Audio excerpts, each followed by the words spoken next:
Hey, you guys. I just want to share just some little tidbits from this book, Hope for the Caregiver. It's just something encouraging for those of you who are caregivers out there. I've been a caregiver for my husband since April of 2009 as he recovers from a stroke. And it really has been a blessing. And it's always one day at a time. But I want to share just a little bit from this book because I don't get a chance to read this book page by page. But I've noticed that just by looking at the table of contents of each chapter, it's such an encouragement for me. The Hope for the Caregiver from Peter Rosen.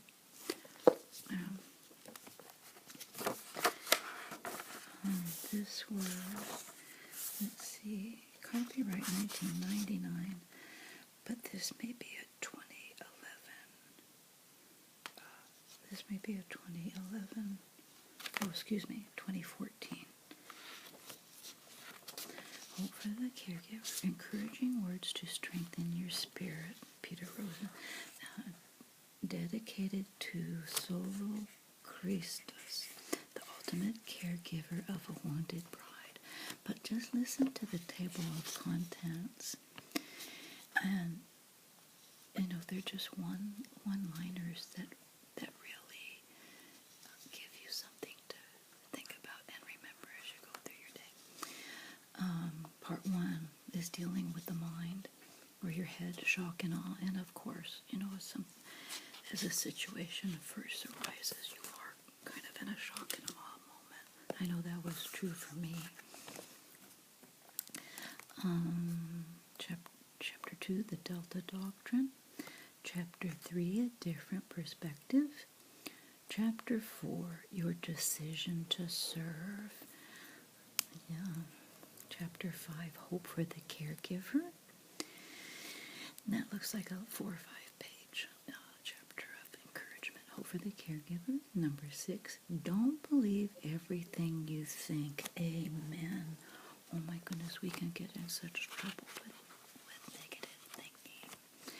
Number 7, redefining the word obligation. Chapter 8, progress, not perfection. Oh my goodness, that's a really good reminder. As we always want, we try to be perfect, and oh my goodness, sometimes we get off course. But it's progress, not perfection. Chapter 9, what to do about the things that can't be changed. Good information and encouragement there. Chapter 10, realistic expectations. Chapter 11, we're as miserable or as happy as we make ourselves. Amen. And I know for me, the more I'm walking with the Lord, the more I'm in the Word, the more I keep focused on and thinking of the good, lovely things, the happier I am. And I just wanted to share that. It doesn't happen overnight, though. You really have to make, it's a day-by-day, moment-by-moment decision. Okay, part 2, emotions, chapter 12. Navigating through the emotional fog, chapter 13. See the heart, not the chart. Oh my goodness, that's so true. Sometimes you'll get a blood test, or you'll get, a chart of the progress. You'll get all this stuff. But it really is, you have to choose to see the heart of that person, not their test results or their chart. Chapter 14, the hardest job. Chapter 15, beyond guilt. Chapter 16, fear is a 4-letter word. Oh my goodness. That is not the truth. It's just a word. We got to get out of that word of fear. Chapter 17, isolation. Chapter 18, loss of identity. Part 3, lifestyle. Chapter 19, and again, this is hope for the caregiver. Chapter Chapter 19, Sustainability. Oh, this is part 3, lifestyle section. Chapter 20, Diet. Chapter 21, Counseling Helps. Chapter 22, You're Not Alone, Finding a Support Group. Chapter 23, Church, You Owe It to Yourself. Chapter 24, Why Do Faith Healers Wear Glasses? Chapter 25, Thy Word is a lamp unto my feet. Chapter 26, Laugh When You Can. Chapter 27, You Are Now Free to Get Up and Move Around. Chapter 28, Leave.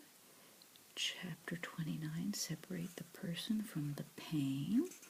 Chapter 30, When Emotions Turn Self-Destructive. Chapter 31, Keep Living Even While Hurting. Yes, because it is just temporary. We have those moments of hurt. Part 4, Planning. Crisis management is an oxymoron. Chapter 33, Caregiving one day at a time. Amen. Chapter 34, Making time for quiet time. Chapter 35, Adding money challenges to the mix. Chapter 36, About insurance, doctors and the system. Chapter 37, Your Other Career. Chapter 38, Unilateral decisions. Chapter 39, They're Going to Fall. And Chapter 40, The Serenity Prayer. So let's head over to the Serenity Prayer.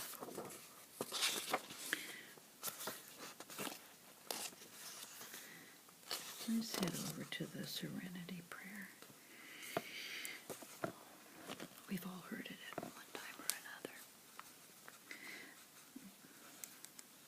The American theologian Railed Niebuhr composed a prayer containing one sentence that became known as the Serenity Prayer. Not limited to dealing with addiction issues, this prayer applies to every life situation, including our role as caregivers. God, grant me the serenity to accept the things I cannot change, the courage to change the things that I can, and the wisdom to know the difference. Amen. And then here's a little verse from Job 22, verse 21. Stop quarreling with God. If you agree with him, you will have peace at last, and things will go well for you.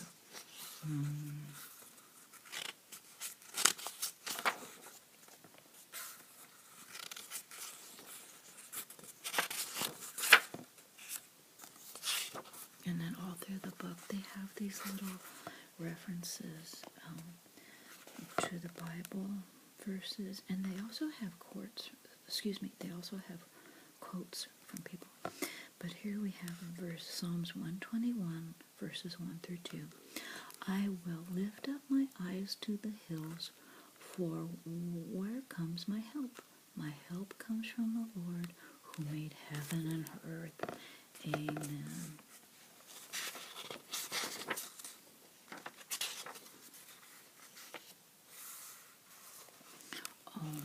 Here's a line from Clint Eastwood in the Dirty Harry movie. Rings true. A man has got to know his limitations. That's right. I know for me, that's true for me. Sometimes I think I can do it all, but of course I can't. That's a good little thing for me to remember. Let's see. Nelson Mandela. Quote from Nelson Mandela. For to be free is not merely to cast off one's chains, but to live in a way that respects and enhances the freedom of others. Yes. And sometimes when we're caregiving for another person, sometimes we lose track of that respect and dignity, and we have to always remember their dignity. And here's a verse from Matthew 6, verse 34. Therefore, don't worry about tomorrow, because tomorrow will worry about itself. Each day has enough trouble of its own. That's a one day at a time reminder. And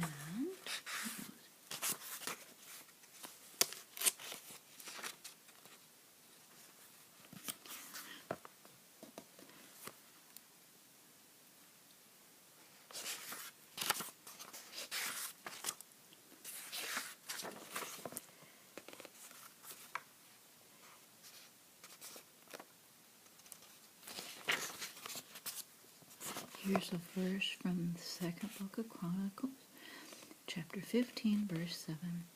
But as for you, be strong and do not give up, for your work will be rewarded. Oh my goodness. Isn't that lovely? Oh my goodness, I should read that every single minute of every single day.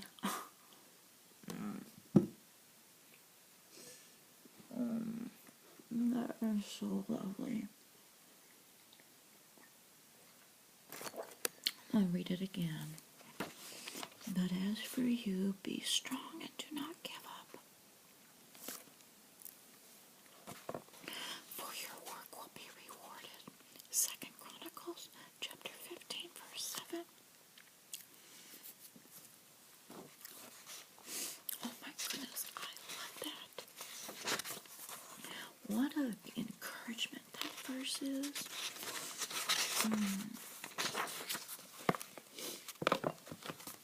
I'm going to have another piece of cake and celebrate that word. Actually, this is like some kind of coffee cake with like icing.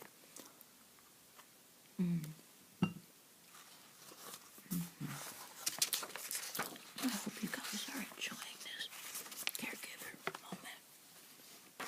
Let's see.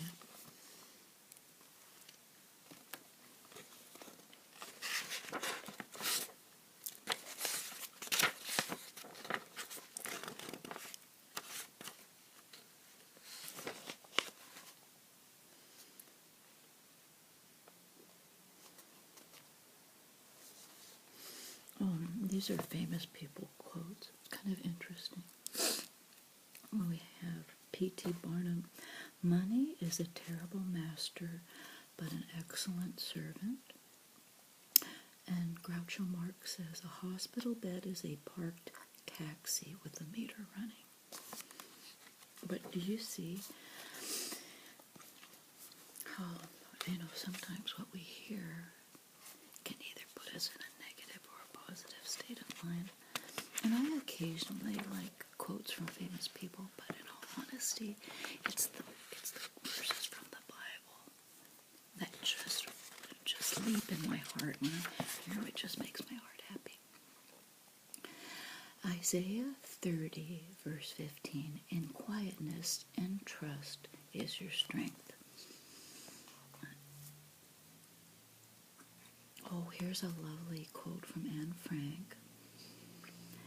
The best remedy for those who are afraid, lonely, or unhappy is to go outside, somewhere where you can be quiet alone with the heavens, alone with nature, and alone with God.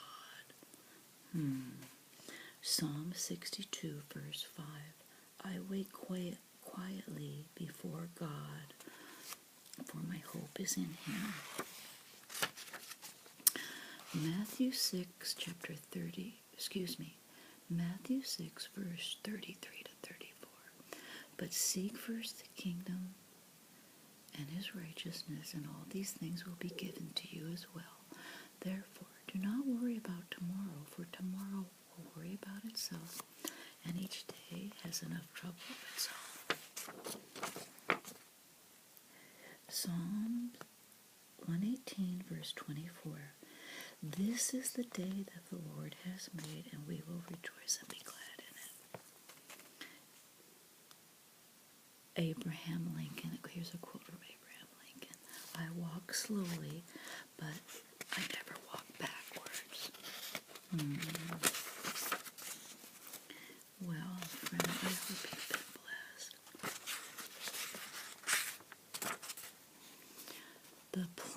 of the diligent lead surely to plenty,